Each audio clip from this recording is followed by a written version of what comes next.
सुप्रभातम। आइए आज हम व्यंजन संधि पढ़ेंगे। व्यंजन संधि जिसका दूसरा नाम हल संधि है। व्यंजनों का स्वरों या व्यंजनों के साथ संयोग होने पर जो परिवर्तन होता है उसे व्यंजन संधि कहते हैं। पहला है सचुत्व संधि। स्तो नाश्चु। यदि स या त वर्ग त थ द ध न के पहले या बाद में श या च वर्ग च छ झ ज च आवे तो दंत्य स के स्थान पर तालव्य श तथा त वर्ग के स्थान पर च वर्ग हो जाता है। जैसे रामस प्लस शेते, रामश्येते। स के स्थान पर श बन जाता है, इसलिए श रामश्येते। कस प्लस चितः। स सड़क वाला है, उसके बाद च वर्ग आया है, अपनी परिभाषा भी यही कहती है, तो इस स के स्थान पर श बन जाता है, इसलिए यह शब्द बनेगा कस प्लस चित बराबर कश्चित। सत प्लस चित बराबर सचित। तत् प्लस चक्रम बराबर तच्चक्रम। सत प्लस चरित्र बराबर सच्चरित्र। सत प्लस जनः सज्जनः। उद प्लस ज्वलः उज्ज्वलः। द तीसरा अक्षर है, इससे च वर्ग का भी तीसरा अक्षर ही यहाँ काम आएगा, उज्ज्वलः। हरिश प्लस च हरिश्च। याच प्लस ना यांचा। रामस प्लस च रामश्च। इसी प्रकार दूसरा है शटुत्व संधि। शटो नाष्टुः। यदि स या त वर्ग के पहले या बाद में श या ट वर्ग आवे तो स के स्थान पर श तथा त वर्ग के स्थान पर ट वर्ग हो जाता है। जैसे रामस प्लस षष्ठ। स के बाद श है, इसलिए स का श बन जाएगा, इसलिए रामस षष्ठ। देवस षष्ठ। तत् प्लस टीका। त के बाद ट वर्ग होने पर त वर्ग के स्थान पर ट वर्ग हो जाता है, इसलिए यहाँ तत् टीका बनेगा। पेश प्लस ता पेष्टा। उद प्लस डयन। द तीसरा अक्षर है, ट का तीसरा अक्षर ड होता है, इसलिए यहाँ पर भी उड्डयन बनेगा। द आधा है, इसलिए ड यह भी आधा रहेगा। भवत प्लस टिप्पणी। त के बाद ट वर्ग है, इसलिए त वर्ग के स्थान पर ट वर्ग। त अपने वर्ग का प्रथम अक्षर है, इसलिए ट वर्ग के का भी प्रथम अक्षर ही लगेगा, इसलिए भवत टिप्पणी शब्द बनेगा। आकृष्ट प्लस टह तह आकृष्ट। दुष प्लस तह दुष्टः। तीसरा जशत्व संधि। जलाम जसवंते।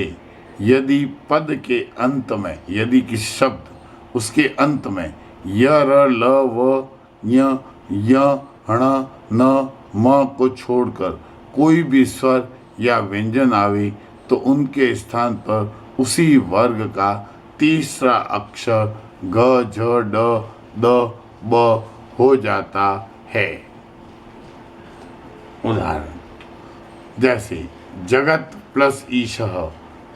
जगत प्लस ईशः जगदीशः। तत् प्लस रूपः तद्रूपः।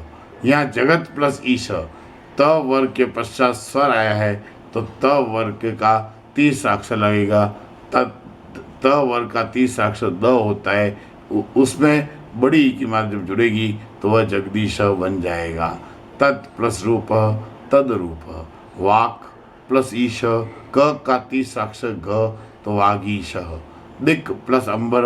क का तीसरा अक्षर घ तो घ में अ जुड़कर घ पूरा होता है, इसलिए दिगंबर। वाक प्लस दानम वागदानम। सत प्लस आचार सदाचार। शुभ प्लस अंत शुभंत। अच प्लस अंत अजंत। अच प्लस आदि अजादि। अप प्लस जह, प का तीसरा अक्षर ब, इसलिए अबजह। जगत प्लस बंधु, जगत बंधु। अगला अनुनासिक संधि। यरो अनुनासिके अनुनासिको वा। यदि पद के अंत में क च ट त प हो तथा उसके बाद वर्गों के 5 अक्षर अनुनासिक वर्ण हो तो क च ट त पे के स्थान पर उसी वर्ग का 5वां अक्षर हो जाता है। जैसे जगत प्लस नाथ, तो पहला अक्षर है, प्रथम वर्ण होना चाहिए, वर्ग का प्रथम वर्ण है, और उसके बाद किसी भी वर्ग का 5वां अक्षर, तो त वर्ग का 5वां अक्षर न है तो त के स्थान पर उस वर्ग का 5वां अक्षर लगेगा जगन्नाथ। जरूरी नहीं कि त के बाद त वर्ग का ही 5वां अक्षर हो, किसी भी वर्ग का 5वां अक्षर होना चाहिए। षट प्लस मुखम, इसलिए षण्मुखम। ट का पहला अक्षर है और वहाँ प वर्ग का 5वां वर्ण है, फिर भी ट का 5वां अक्षर लगेगा, 5वां वर्ण लगेगा, षण्मुख। वाक् प्लस मय वांगमय, चित्त प्लस मयम चिन्मयम, षट प्लस माशा षट्मासा। इसी प्रकार चर्त संधि खरी च।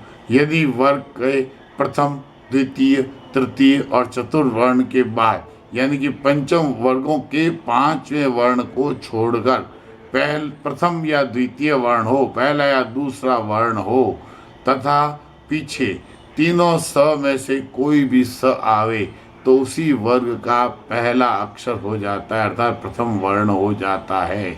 जैसे सद प्लस कार, सद में द तीसरा अक्षर है, उसके बाद पहला अक्षर है क वर्ग का, तो द का पहला अक्षर लगेगा, इसलिए सत्कार।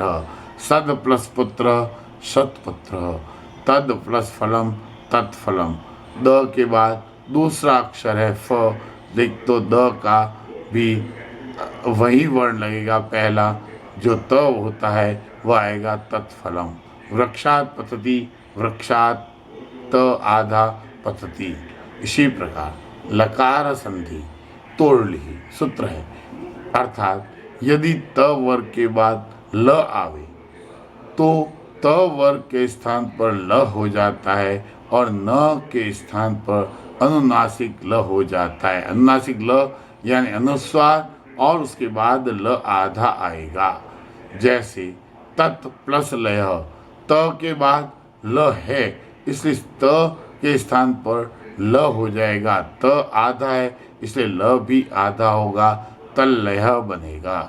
तत् प्लस लीन, त के बाद ल है इसलिए तल्लीन। उत प्लस लेख उल्लेख। विद्वान प्लस लिखति, यहाँ पर न है तो न के स्थान पर अनुस्वार ल बन जाता है, अर्थात द्वा के ऊपर न के स्थान पर अनुस्वार बन जाएगा और ल आधा साथ में जुड़ जाएगा, इससे शब्द बनेगा विद्वान लिखति। महान प्लस लाभ महान लाभ। कश्चित प्लस लभते कश्चित लभते। इसी प्रकार सच्छो अटी, अर्थात झ भ घ ढ ध झ ब घ ढ ध ख फ छ ठ थ च ट त प। उसके बाद में यानी कि प्रथम 4 वर्गों के प्रथम चारों वर्णों के बाद श या उसके बाद अ उ री ए ऐ ओ और है व र आवे तो स के स्थान पर छ छतरी वाला हो जाता है। जैसे तद प्लस शिव, द तीसरा अक्षर है, उसके बाद श आया है तो द के स्थान पर छ और च साथ में जुड़ जाएगा, इसलिए तच्छिव बनेगा। इसी प्रकार तद प्लस श्रुत्वा तच्छ्रुत्वा। र का लोप, यदि रोरी, यदि र के बाद र हो तो पहले र का लोप हो जाता है तथा पहला स्वर अगर ऋस्व हो तो वह दीर्घ हो जाता है। जैसे निर प्लस रसः नीरसः, पहले र का लोप हो गया, पीछे आगे प्रथम वर्ण में न पर ह्रस्व मात्रा है, छोटी ई की मात्रा है, यह दीर्घ मात्रा में परिवर्तित हो जाएगी, इसलिए नीरसः। निर प्लस रोग, निरोगः। इस प्रकार यह व्यंजन संधि आज समाप्त हुई। आगे कालांश में हम विसर्ग संधि के बारे में जानकारी प्राप्त करेंगे।